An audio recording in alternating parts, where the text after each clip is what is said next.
მიშამ შვილდაძე მინდა, მიშამ შვილდაძის ის არის, რა ქვია, ვიდეო, ანუ აი არ ვიცი, ტიპი რეებს ლაპარაკობს просто რა, აი არ ვიცი რა, თითქოს მიშამ შვილდაძეს არ ვიცნობ ხა, მაგრამ გაგონილი მაქვს, რომ ძალიან მაგარი კოლორიტნი ისეთი მამა ყავდაო რა, და ყველას უყვარდა თურმე თბილისში და ისეთი კაცი იყო რა, აი ჯიგარი რო კაციო რა. და ყველას უკვირს, რომ მაგის შვილი ესეთი როგორ გამოვიდაო რა. ასე ძალიან გაუგებარი სუბსტანცია გამოვიდა. არ ვიცი просто რა. აი ესეთი მამის შვილი იყო, რომ რაღაც კოლორიტი, თბილისელი, ყველა და ვერსად ვერი ვარგო. ვერსად ვერი ვარგო.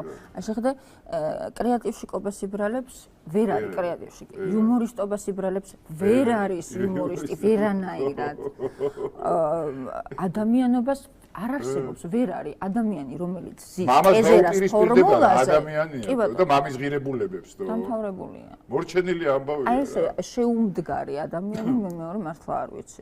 თან ვიდზეც არ არის ლიბერალური განეგრება. ვიდშიც არ ისეთია ვიდშიც არ გაუმართლა. სუფრის კაცია რა. ლიბერალური განეგრება, აი კაროჩე, მაგარი შეუსაბამო ტიპია რა. ტრელი ანცის კეიპოსა. გაუშვით ერთი რას ლაპარაკობს რა, გაუშვით რა. სოხუმი რომ დავყარგეთ, მაშინ დავიწყებ კავერის დამაში. აიგეთი შავი უმორი გამოვიდა. მაგრამ ნუ ეგ არის ახლა რა რეალობა ჩემი ცხოვრების, ესე დაალაგდა ტაიმლაინზე ისტორიის დიდი და მნიშვნელოვანი მოვლენები. ეს ის რა თქვა?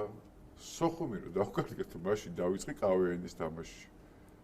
ინსპირაცია ქონდა. ეს და ეხა ამათ უტრაკებს ბოდიში ამ სიტყვისთვის რა. რომ საერთოდ რუსეთი და ეს ხო ერთი გლავი არის ხო? ჟურჟით. მართლა საშინელი ტიპი. ეგეთი ტიპები მახიზიანებენ აი განსაკუთრებულად, როდესაც იცი რა არის?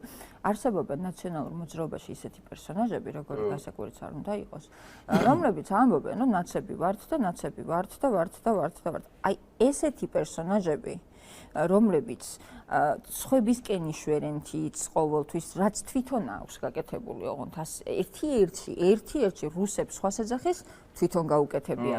ტიპი ვერ გადაობს, სხვას აბრალებს რომ ვერ გადაობს. აი ესეთი პერსონაჟები არიან, ვინც აი მართლა მე მგონია წყობილებიდან გამოყვა. არა, ყველაზე უფრო რა მიქვირს ცილიზე კი შეიძლება ეხა ვიღაცას მართლა რაღაც აი აუცხოეთში ნასწავლი იყოს და ის იყოს და რაღაცა გადასული იყოს, რაღაც აღშეცვლილი იყოს და ადამიანი თბილისში დაბადებული და აი мама ესეთი ყავდა ხო? არიან კიდე ეგეთი ტიპები, აი სერგო რატიანი რო არის რა, იმაზე მსმენია რომ უმაგრესი мама ყავდაო რა. აი პრინციპში ამისმა საქციელმა გაუხეთქა გულიო რა.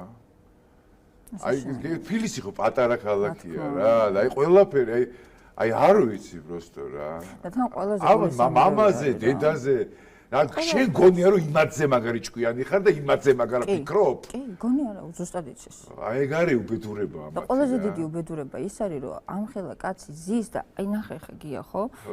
ეხება თემას, რომელიც ყოველი ქართველისთვის იყო, არის და იქნება უსენსიტიურესი აფხაზეთს. აი რა მოსდის პირიდან წარმოიდგინე აფხაზეთზე. აფხაზეთი რო დავყარგე, მაშინ დავიწყე კავეენში თამაშიო. მიზანი აი ამისი რა შე როგორ ფიქრობ? აი რას ამბობ? რატო თქვა ეს просто ღია ეთერში პირდა აი საჯაროდ რატო თქვა ეს? იმიტომ რომ ვილაპარაკოს ხალხმა, იმიტომ რომ სხვა ვერაფრით ვერ მიიქცია ყურადღება კი. საქართველოში ცხოვრობს, თბილისში ცხოვრობს. ეს რაღაცებს ისურის რომ ნეგატიური კონტექსტი ეს განხილვა.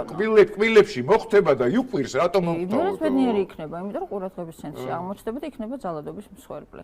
ესეთი მელკი ტიპები გია რეალურად ესე იქცევენ ყურადღებას, იმიტომ რომ მიშაბრით უნდა გეხოცები მითხარი მიშამ შულდაძემ ყურადღება რითი უნდა მიიქციოს. ბიჭო, აი გეფიცები რა, ახლა მართლაც გეტყვი რა. იმის მერე მართლა არ მინახე, აი რადიო 105-ში რომ მუშაობდა, მაშინ აი კიდე რაღაც იუმორებს ჩალიჩობდა და რაღაც იმის მერე არაფერი არ მინახია რა. დღეს ნახავ, ეგ წინ არის განმასწორებული თემაში.